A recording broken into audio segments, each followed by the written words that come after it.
समाजाचा विश्वास संपादन करण्यात यशस्वी झाली। कॉपीराइट कायद्याचा भंग करून बनावट सीडीज विकण्याचे प्रकार वारंवार घडत असतात आणि पोलीसही त्यावर वारंवार कारवाई करत असतात। मात्र असे अनेक कारवाया करूनही या प्रकारांना पुरेसा आळा बसल्याचं दिसून येत नाही। अशा प्रकारे बनावट सीडीज खडकी बाजारात विकल्या जात असल्याची माहिती टर्मिनेट पायरसी इन्व्हेस्टिगेशन कंपनीचे संचालक रईस इनामदार यांना मिळाली। त्यांनी सहाय्यक पोलीस आयुक्त दिलीप शिंदे यांना या प्रकाराबाबत माहिती दिली।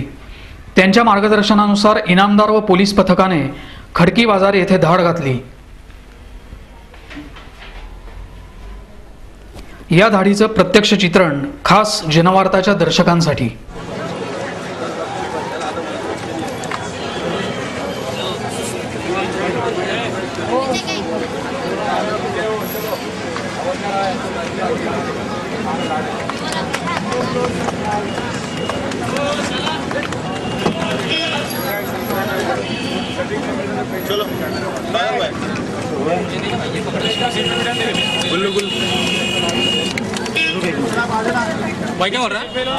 यावेळी बनावट MP3, VCD आणि DVDची खुलेआम विक्री करणाऱ्या इम्तियाज कमरुद्दीन खान वय 19 राहणार खडकी बाजार, समीर खुद्दूस कुरेशी वय 20 राहणार जुनी खडकी बाजार आणि राकेश प्रकाश पुजारी वय 19 राहणार मानाजी बाग या तिघांना रंगेहात पकडण्यात आलं।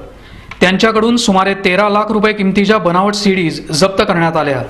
या कारवाईबाबत माहिती देताना इनामदार म्हणाले, 2-3 दिवस आधी आम्ही पुणे शहरामध्ये सर्वे करत होतो।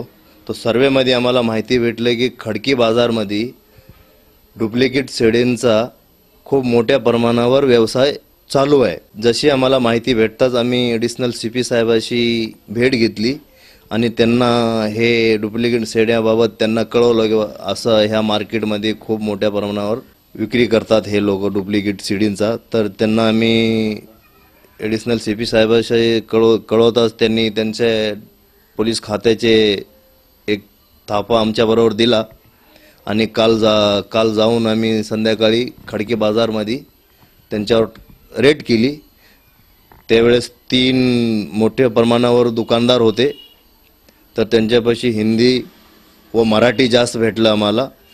कमीत कमी 12-13 लाख रुपयाचा माल जप्त केलेला आहे आणि 3 आरोपींच्या विरुद्ध गुन्हा दाखल केला, त्यांना काल अटक केलेली आहे।